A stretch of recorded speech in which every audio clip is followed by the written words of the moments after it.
नमस्कार दोस्तों, जय हिंद। कैसे हैं आप?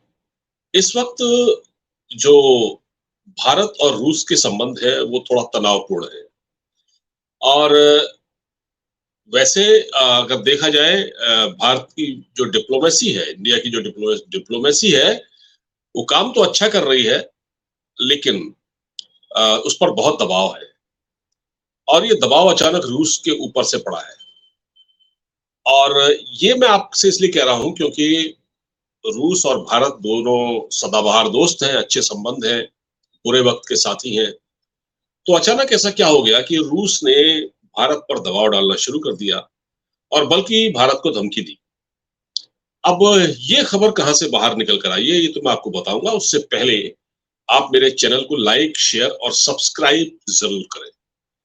तो मैंने आपसे जैसा कहा कि ये खबर कहाँ से निकल के आई कि भारत और रूस के संबंधों में खटास पैदा हो गई।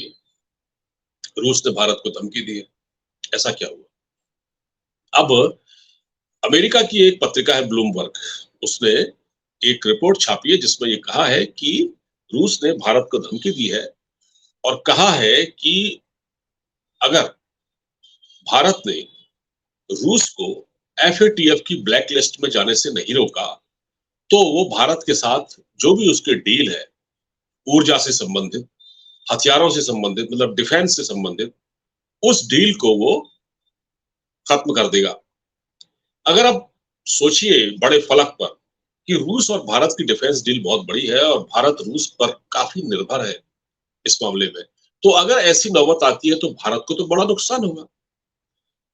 तो भारत क्या चाहता है? भारत ये तो कभी नहीं चाहेगा कि रूस से हमारे संबंध खराब हो और ये डील रद्द हो। और जो बरसों से बने हुए संबंध भारत और रशिया के हैं, जब इंदिरा गांधी थी हमारी प्राइम मिनिस्टर, और जो एक संबंधों की बुनियाद पड़ी और मजबूत होते गए, और जिस तरह से रूस ने भारत का साथ दिया 1971 की वॉर में, पाकिस्तान को जब भारत ने हराया था और 90,000 पाकिस्तानी सैनिकों का सरेंडर हुआ था, उसमें रूस की बड़ी भूमिका थी। अमेरिका ने तो भारत के साथ दगाबाजी की थी। अमेरिका ने तो भारत को चाहा कि हर कीमत पर भारत को नुकसान हो। खैर, तो अब हुआ क्या है कि ये जो डिफेंस डील है ना, इस पर बात चल रही है कि रूस चाहता है कि भारत उसको ब्लैक लिस्ट में जाने से बचाए, क्योंकि यूक्रेन युद्ध के कारण पश्चिमी देश लगातार ये चाह रहे हैं, जिसमें जर्मनी, फ्रांस वगैरह सारे देश हैं और अमेरिका उनका सरपरस्त है। तो वो चाहते हैं कि, मतलब सरपरस्त क्या, अमेरिका एक सरदार है उनका।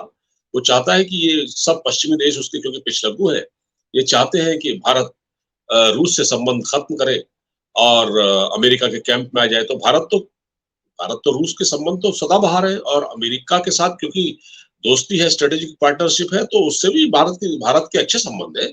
पर ऐसा नहीं होगा कि रूस से संबंधों को तोड़ने की कीमत पर भारत अमेरिका से अपने संबंध अच्छे करे, ये नहीं हो सकता। तो क्या भारत ऐसा करेगा?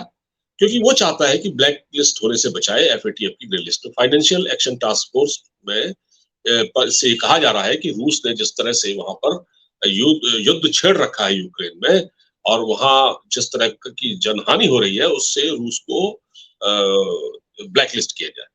ब्लैक लिस्ट होने का मतलब है कि देश देश की अर्थव्यवस्था का कबाड़ा होना, जैसे आज ईरान ब्लैक लिस्टेड है, वैसी ही स्थिति पैदा न हो जाए। और रूस का आर्थिक संकट बढ़ा है अभी। रूस में अर्थव्यवस्था उतनी अच्छी नहीं है।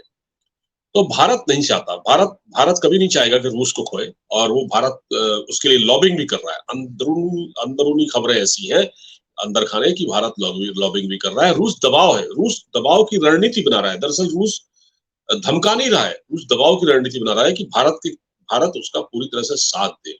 जो ऊर्जा संबंधित डील है, डिफेंस संबंधित डील है, तो मैं आपको बताता हूँ कि आखिर भारत कहाँ कहाँ रूस पर निर्भर है। तो जल्दी से सुन लीजिए, मैं आपको बता देता हूँ।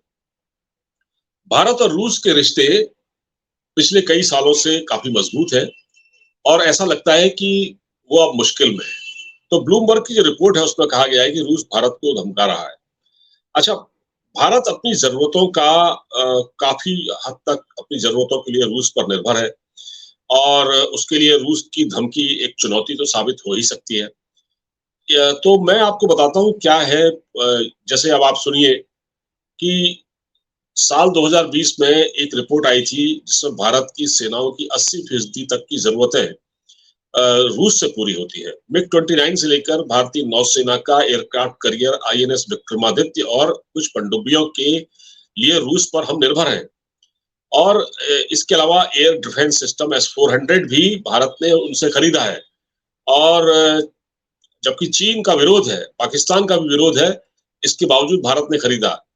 तो रूस पर हम निर्भर हैं। दूसरा ये है कि जो एटॉमिक एनर्जी है, भारत और रूस के बीच जो 1998 में तमिलनाडु के कुडनाकुलम में एक परमाणु ऊर्जा संयंत्र की डील शुरू हुई थी और इसके बाद 2010 में परमाणु सहयोग समझौता हुआ था। साथ ही परमाणु ऊर्जा के लिए भारत रूस पर निर्भर है और रूस का साथ छोड़ना भारत के लिए नुकसानदायक साबित हो सकता है। जो ऊर्जा संयंत्र रूस ने लगाया है कुडनाकुलम में, तमिलनाडु में, उससे भारत की जरूरतें पूरी होती है। अच्छा, जब से यूक्रेन के साथ लड़ाई शुरू हुई तब से भारत ने तेल खरीदना शुरू कर दिया है। रूस के साथ पहले से भी तेल खरीदता था, अब और ज्यादा खरीदना शुरू कर दिया है। तो तेल खरीदने से क्या हो रहा है कि भारत तेल खरीद रहा है और सस्ती दरों पर खरीद रहा है। इससे अमेरिका और बाकी देशों के पेट में दर्द भी है। तो अगर रूस के साथ ये डील कैंसिल होती है, तो उसका नुकसान भी भारत को होगा। भारत में तेल की कीमतें बढ़ जाएंगी। ये सारी चीजें हैं। एक और चीज मैं आपको बता देता हूँ कि रूस का भारत से जो दूर होना, उसको कहीं न कहीं चीन और पाकिस्तान के करीब आ जाना, मतलब अगर भारत से रूस दूर होता है तो चीन और पाकिस्तान के करीब आ सकता है। पाकिस्तान तो पहले भी चाहता है, चीन भारत का असली दुश्मन है, चीन कभी नहीं चाहता। और चीन चाहता है कि भारत और रूस अलग हो, ठीक है? तो ये भारत को बहुत सोचना पड़ेगा क्योंकि अगर रूस से दूरी बनती है तो चीन और पाकिस्तान भारत पर एक निगाह लगाए बैठे हैं कि भारत को कैसे डिस्टर्ब किया जाए। तो ऐसे हालात में भारत कभी भी नहीं चाहेगा कि वो रूस से अपनी दुश्मनी, रूस से जो दोस्ती है उसे खत्म करे। दुश्मनी नहीं बल्कि दोस्ती खत्म करे। और भारत कभी नहीं चाहेगा और रूस को भी ऐसा नहीं है कि भारत को ही ज़रूरत है, रूस को भी ज़रूरत है। इस समय भारत जितना तेल रूस से खरीद रहा है, अब मैं आपको थोड़ा-सा एक और चीज़ बता देता हूँ। अभी बीच में G20 मीटिंग में सऊदी अरब नहीं आया। अब सऊदी अरब नहीं आया, अब उसका तो भारत कुछ न कुछ कर रहा होगा, लेकिन उसका एक बड़ा कारण ये भी है कि जितना तेल इस वक़्त भारत रूस से खरीद रहा है, सऊदी अरब उसका उससे तिहाई, उसका चौथाई भी नहीं खरीद रहा। मतलब सऊदी अरब जो कि ये मानता था कि तेल बेचने के मामले में उसकी मोनोपोली है, तो उसको भी खतरा पैदा हो गया है। वो ये देख रहा है कि भारत रूस से बहुत ज़्यादा तेल खरीद रहा है, तो इसलिए उसको भी खतरा पैदा होता है और क्योंकि उसको नुकसान हो रहा है, खरबों डॉलर का नुकसान हो रहा है। तो वो इस चीज़ को देख रहा है। तो इसलिए भी जो G20 की मीटिंग है, उसमें सऊदी अरब शामिल नहीं हुआ। एक कारण ये भी है। दूसरा सऊदी अरब का ये भी है कि सऊदी अरब ने जिस तरह से अभी बीच में अमेरिका से दूरी बनाई है, उसने बाइडेन का, किंग मोहम्मद बिन सलमान ने बाइडेन, राष्ट्रपति जो बाइडेन अमेरिका के हैं, उनका फ़ोन उठाना इसीलिए बंद कर दिया था, क्योंकि वो अब चीन की ओर झुक गया है। इसका मतलब ये नहीं है कि कहीं न कहीं चीन का प्रभाव है या जो भी है, लेकिन लेकिन सऊदी अरब ये चाहता है, सऊदी अरब ये दुनिया को दिखाना चाहता है वो किसी गुट में नहीं है, क्योंकि अभी तक तो अमेरिका के पिट्ठू थे। ये बात सही है, अमेरिका कहता था उठ तो वो उठते थे, अमेरिका कहता था बैठ तो बैठते थे। मतलब ये उनके गुलाम थे एक तरह से। अब सऊदी अरब ये दुनिया को ये मैसेज देना चाहता है कि वो मतलब एक बड़े फलक पर सोच रहा है और वो तरक्की के बारे में सोच रहा है। तो उसने अपने वहाँ रिफ़ॉर्म भी किए हैं और वो ये दिखाने की कोशिश कर रहा है कि अब हम किसी के गुलाम नहीं है, हमको इस तरह से ना देखा जाए कि हम अमेरिका के पिट्ठू हैं।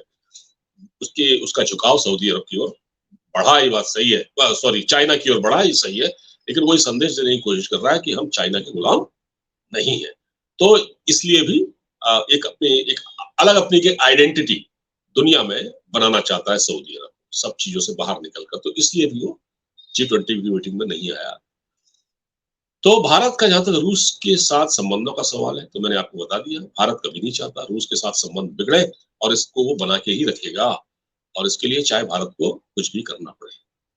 फिलहाल इस बातचीत में इतना ही। अगर आपको वीडियो पसंद आया, उसको खूब शेयर कीजिएगा, चैनल को सब्सक्राइब कीजिएगा। नमस्कार, जय हिंद।